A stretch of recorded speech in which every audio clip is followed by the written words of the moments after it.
ವಿದ್ಯಾಭ್ಯಾಸಕ್ಕೋಸ್ಕರ ಕೊಡ್ತಾರಂತ ಏನು ಅದನ್ನ ಸ್ಕಾಲರ್ಶಿಪ್ 2 ವರ್ಷದಿಂದ ಕೊಟ್ಟಿಲ್ಲ. ನಾನು ಸಂಬಂಧಪಟ್ಟ ಅಧಿಕಾರಿಗಳನ್ನ ನೆನ್ನೆ ಫೋನ್ ಮಾಡಿ ಕೇಳಿದೆ ನಾನು, ಸರ್ ಕೊಡ್ತೀವಿ ಸರ್, ಇನ್ನು ವಾರ 15 ದಿನದಲ್ಲಿ ಕೊಡ್ತೀವಿ ಸರ್. 2 ವರ್ಷದಿಂದ ಕೊಟ್ಟಿಲ್ಲ.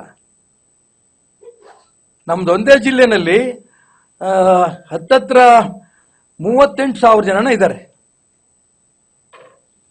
ಕೊಟ್ಟಿಲ್ಲ. ಇದು ಒಂದು.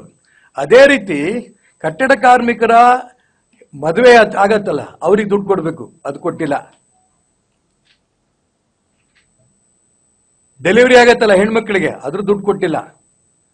ಕಟ್ಟಡ ಕಾರ್ಮಿಕರು ಯಾರು ಮರಣ ಹೊಂದಿದ್ರೆ ಅವ್ರಿಗೆ ದುಡ್ಡು ಕೊಡಬೇಕು, ಅದ್ರ ದುಡ್ಡು ಕೊಟ್ಟಿಲ್ಲ. ನನ್ನ ಪಟ್ಟಿ ತರಿದ್ರು, ನಿಜಕ್ಕೂ ಕಣ್ಣಲ್ಲಿ ನೀರು ಬಂತು ನನಗೆ.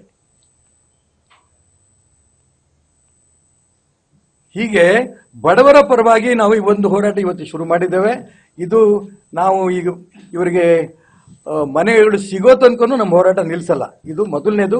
ಎರಡನೇದು, ನಾನು ಪ್ರಾರಂಭಕ್ಕೆ ಈ ಸೆಷನ್ ಮುಗಿತಿದ್ದಂಗೆ ಮಾನ್ಯ ಸಂತೋಷ್ ಲಾಡ್ ಅವರು ಕಾರ್ಮಿಕ ಇಲಾಖೆ ಮಂತ್ರಿಗಳು.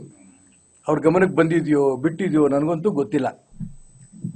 ಈ ಕಟ್ಟಡ ಕಾರ್ಮಿಕರಿಗೆ ಬರಬೇಕಾದಂಥ ಹಣ 2 ವರ್ಷದಿಂದ ಬಂದಿಲ್ಲ. ಆ ಕಡೆ ಗಮನ ಕೊಡಿ, ತಕ್ಷಣ ಅದನ್ನು ಬಿಡುಗಡೆ ಮಾಡಿ ಅಂತೇಳಿ ನಾನು ನಮ್ಮ ಟೀಮು ಅವ್ರನ್ನೂ ಹೋಗಿ ನಾವು ಭೇಟಿ ಮಾಡೋರಿದ್ದೇವೆ. ಎರಡನೇದು, ನಾವು ನಾಳೆ ಮಾಡ್ತಿರೋಂಥ ಜಾಥಾ ಶಿವಮೊಗ್ಗದಲ್ಲಿ ಚುನಾಯಿತ ಪ್ರತಿನಿಧಿಗಳು ಈಗಿಲ್ಲ, ಅವ್ರ ಟರ್ಮ್ ಮುಗಿದೋಯ್ತು. ರಾಜ್ಯ ಸರ್ಕಾರ ಚುನಾವಣೆ ಇಷ್ಟರೊಳಗೆ ಮಾಡಬೇಕಾಗಿತ್ತು. ಅವರೇನೋ 35 ವಾರ್ಡ್ ಇದ್ದು ಜಾಸ್ತಿ ಮಾಡ್ತೀವಿ, ಶಿವಮೊಗ್ಗ ನಗರವನ್ನು 10 ಕಿಲೋಮೀಟರ್ ಅಷ್ಟು ವಿಸ್ತರಣೆ ಮಾಡ್ತೀವಿ, ಅದೆಲ್ಲ ಮಾಡಿ ವಾರ್ಡ್ಗಳು ಮಾಡಿ ಅದಾದ ನಂತರ ರಿಸರ್ವೇಷನ್ ಮಾಡಿ ಮೊಂಬೊಕ್ಕಳ ಕಾಲಕ್ಕೆ ಆಗ್ಬೋದು ಇದು ನಗರಸಭೆ, ಪುರಸಭೆ, ಮಹಾನಗರ ಪಾಲಿಕೆ ಚುನಾವಣೆಗಳನ್ನು. ನಾನು ಅದಕ್ಕೋಸ್ಕರ ಹೇಳ್ತೀನಿ, ತಕ್ಷಣ ಈಗ ಏನು ಪರಿಸ್ಥಿತಿ ಇದೆ, 35 ವಾರ್ಡ್ ಇದೆ, ಏನು ಯಾವ ಡಿವಿಷನ್ಗಳಿದೆ, ಅದೇ ಪ್ರಕಾರ ನಿಮಗೆ ವಾರ್ಡ್ಗಳ ರಿಸರ್ವೇಷನ್ ಬದಲಾವಣೆ ಮಾಡಬೇಕು ಅಂತ ನಿಮ್ಗೆ ಆಸಕ್ತಿ ಇದ್ರೆ ಮಾಡ್ಕೊಳ್ಳಿ. ಇಲ್ಲ ಇದೇ ರೂಪ ಇದ್ರೆ ಅದೇ ರೂಪದಲ್ಲಿ ತಕ್ಷಣ ಚುನಾವಣೆ ನಡೆಸಬೇಕು. ಚುನಾಯಿತ ಪ್ರತಿನಿಧಿಗಳ ಮುಖಾಂತರ ಆಡಳಿತ ನಡೀಬೇಕು. ಇದು ಪ್ರಜಾಪ್ರಭುತ್ವ ವ್ಯವಸ್ಥೆ. ಅಧಿಕಾರಿಗಳ ಮುಖಾಂತರ ಚುನಾವಣೆ ನಡೆಯೋದಲ್ಲ.